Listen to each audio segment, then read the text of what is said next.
This is a spot I've featured before on my channel. I pulled a lot of gold out of that spot, but that was just panning and I was dealing with a mosquito virus. Today, we're using a sluice and collecting pets. Really cool pets.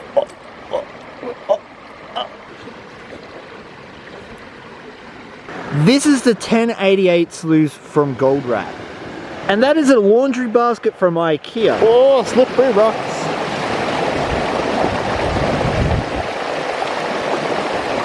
I've got the sluice pad set up, but can you see how the water is shooting this way? The V is offset to this side.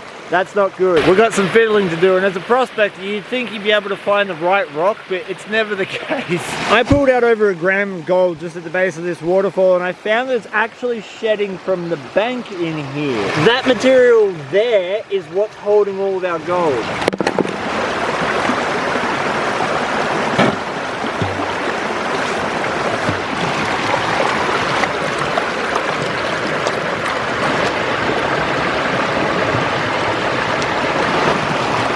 This is what we got for half a pan. Oh, we actually got a little specimen just there. That's connected to ironstone. But that's not the important part. There's all of that flour gold and some better specs. So we're going to try and get 5 buckets done today. That's a fair amount of soil, especially classified. And we should see a good gold take. Everything is so slippery.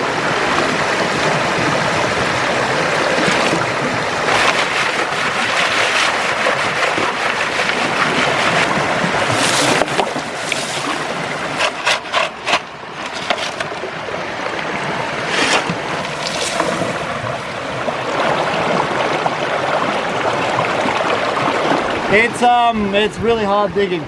It's actually really difficult digging. I thought it was going to be a bit easy. Anyway, I got my black scoop and we'll make that turn into gold.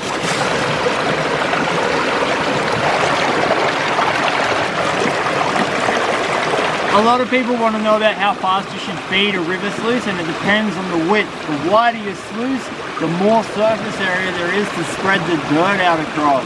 And that is the key to feeding it. If it's a really narrow sluice box, you want to feed it slow. If it's wide, like this one, you can feed it pretty fast.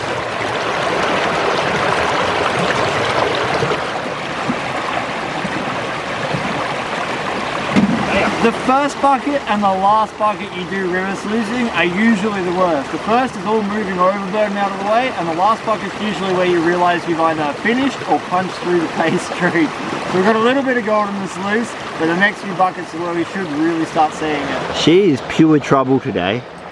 Absolute pure trouble. Problem is she gets away with it because she's so damn cute.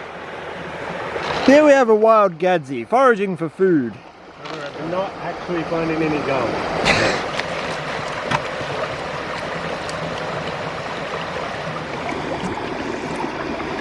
What was that you were just saying about not finding gold? Yeah, I found a couple of bits. Yeah, they count. That's gold right there. 1, 2, 3, 4, 5, 6, 7. Yeah, yeah.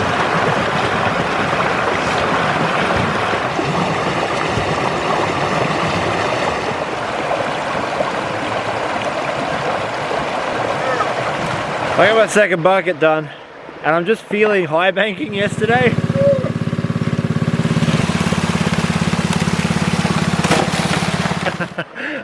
Yeah, ambitious. We've been ambitious on the getting out and doing stuff front. Your pay dirt, sir.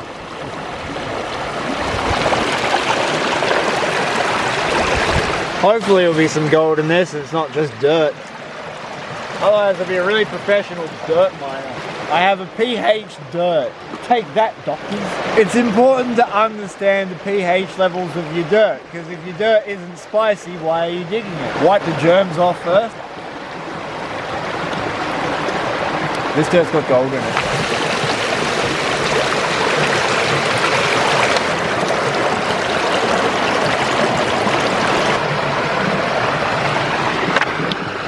Good.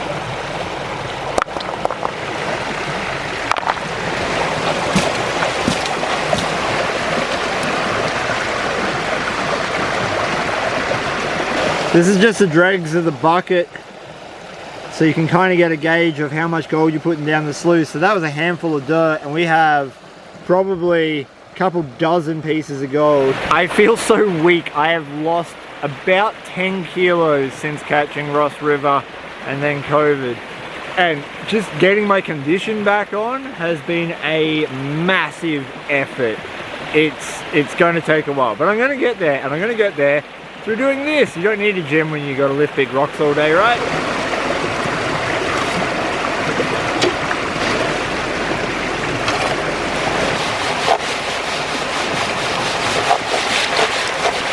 Ah, it's a big hunk of crap.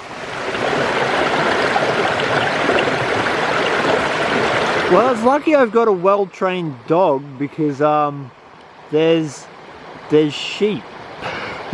Everyone wants to find gold nuggets, me included, but flour gold is far more plentiful. In a spot like this, all you've got to do is move a little bit of quantity and suddenly it starts adding up. Hunting for nuggets alone is going to take a lot of effort. It can take you days, weeks, or months where you get absolutely nothing. Whereas flour gold, you can pretty much guarantee you're going to get every single day you go out.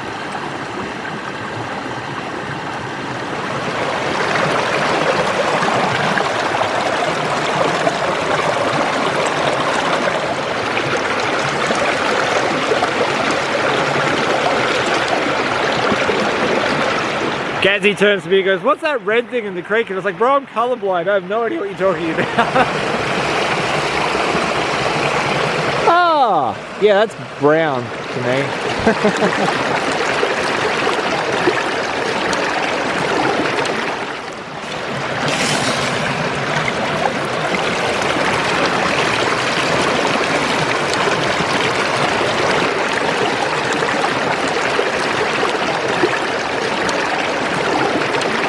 100 litres of dirt later. That represents 100 apparently. And I'm seeing all kinds of gold all over this mat. Every cell up the top has flour gold.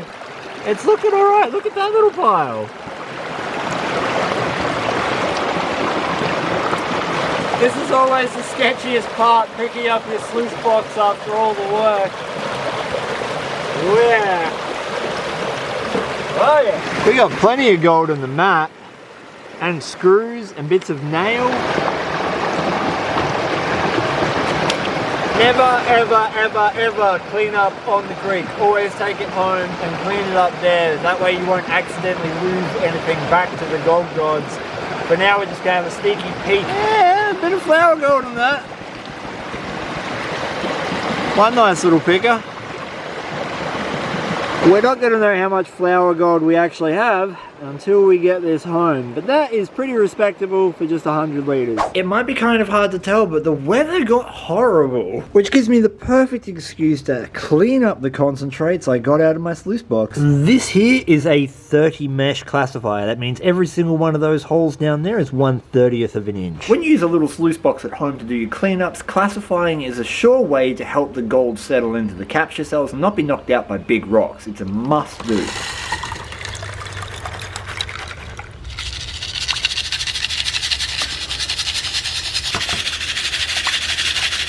Alright, we can check those for bigger pieces later. Who knows, we might spot a piece, because this is all the heavies on the bottom. I see a little piece just there.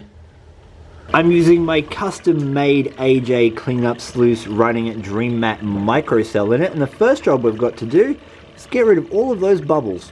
The bubbles don't allow any material to fall into the cells and it'll all just wash out the end of your sluice, so you need a little brush to take care of that. And then you'll need a little shovel to take care of your concentrates. I'm running this sluice at a very shallow angle, and I'm using the Washington Beach Mining speed controller on a very low setting so that I only have a tiny bit of water running over this mat because the gold in this concentrate is super fine.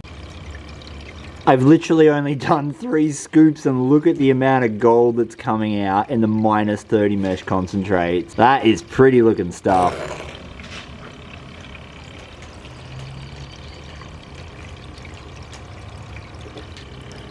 As long as I don't see any gold in this V-mat right at the end of the sluice, we know everything is running just fine. And by the looks of it, all the gold is sticking right up the top here. I always let my sluice run for a little bit after I've finished dumping all my cons in, and that way what happens is the water has a chance to wash away a lot more of the black sand. That's had 5 minutes to run, so we're just going to turn the water down and clean out our little sluice box. You know, I have some of the best gold mining equipment on planet Earth, and I still love the homemade stuff the best. Oh yeah! Oh man, fine gold adds up. That's exactly what I was saying at the start. There is way more flour gold in this world than there are nuggets. When it comes to the plus 30 mesh, it's a lot easier just to pan it down because the big pieces of black sand and ironstone catch the water and get pulled away, and any gold that's the same size is going to be really heavy and it just sits there.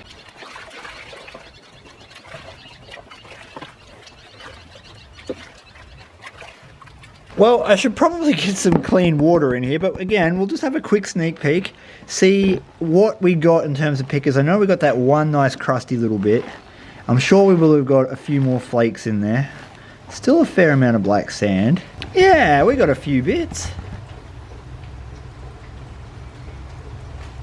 This is all the gold I managed to recover out of approximately 100 litres of pay dirt using my river sluice next to Hank from Breaking Bad. It's finally time to figure out how much gold I recovered out of that 100 litres of dirt. That's a nice line of gold. I would like to think that there's a little over half a gram, let's say 0.6. What's your guess? Leave it in the comments below.